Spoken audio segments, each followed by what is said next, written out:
Hello everyone, আসসালামু আলাইকুম। কেমন আছেন আপনারা সবাই? আশা করি সবাই ভালো আছেন। আজকে আমি করে দেখাবো মাছের ডিম ভাজি। এখানে আমি রুই মাছের ডিম নিয়েছি। ডিমগুলো ধুয়ে পরিষ্কার করে নিয়েছি। আর ডিমগুলো ধোয়ার সময় অনেক ডিম ছুটে ছুটে পড়ে যায়, তাহলে কিন্তু পড়ে যায় বিদায় কিন্তু ডিমগুলো কম ধুবেন না, সুন্দর করে ধুয়ে নেবেন। আমি সুন্দর করে ধুয়ে পরিষ্কার করে পানি ঝরিয়ে নিয়েছি, একটু কিন্তু পানি নাই। তো এখন ডিম ভাজি করার জন্য লাগবে আলু। আমি একটা আলু কুচি করে নিয়েছি।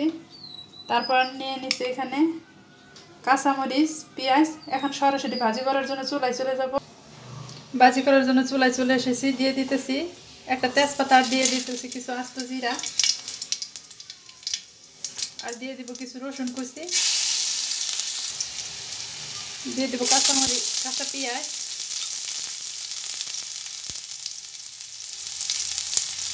দিয়ে সুন্দর করে নাড়াচাড়া করে একটু ভাজি করে নিব গোল্ডেন কালার করে।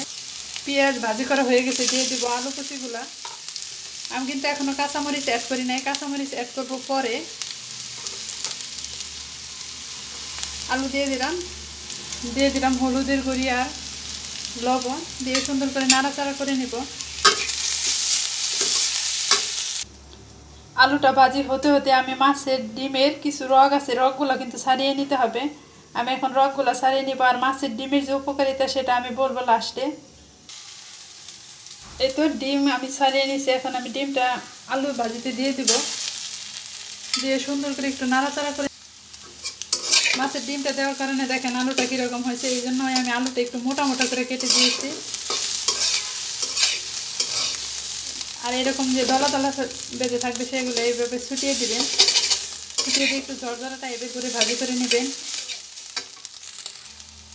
আমি কিন্তু কোনো মরিচ অ্যাড করি নাই। এখন এই যে আমি মরিচগুলো অ্যাড করবো। এখানে দিয়ে দিলাম কাঁচামরিচ কুচি করে রাখা। কাঁচামরিচ দিয়ে এখন আমি নেড়ে চেড়ে একটু ভাজি করে নেব। মরিচটা একটু সেদ্ধ হওয়া পর্যন্ত অপেক্ষা করবো। এখন আমি মরিচটা সেদ্ধ হলে চুলা থেকে নামিয়ে নিব। তো ভাজি করা শেষ হয়েছে, পরিবেশন করে নিলাম। ভিডিওটা ভালো লাগলে অবশ্যই কিন্তু সাবস্ক্রাইব করবেন, আমার চ্যানেলের সাথেই থাকবেন। আর মাছের ডিমের উপকারিতা হলো যাদের দাঁত দিয়ে রক্ত আসে, দাঁতের মাড়ি ফুলে যায় বা দাঁত দিয়ে রক্ত আসে, তারা বেশি বেশি মাছের ডিম খাবেন। দাঁতের গোড়া শক্ত হয় মাছের ডিম খাইলে, আর রক্ত পড়া বন্ধ হয়ে যাবে আপনার। এই তো মাছের ডিমের উপকারিতা। এটা হচ্ছে ডাক্তারি টিপস। ভিডিওটা ভালো লাগলে অবশ্যই সাবস্ক্রাইব করবেন, আমার চ্যানেলের সাথেই থাকবেন। সবাই ভালো থাকবেন, সুস্থ থাকবেন। সবাই আমার পরিবারের জন্য দোয়া করবেন। আসসালামু আলাইকুম, আল্লাহ হাফেজ।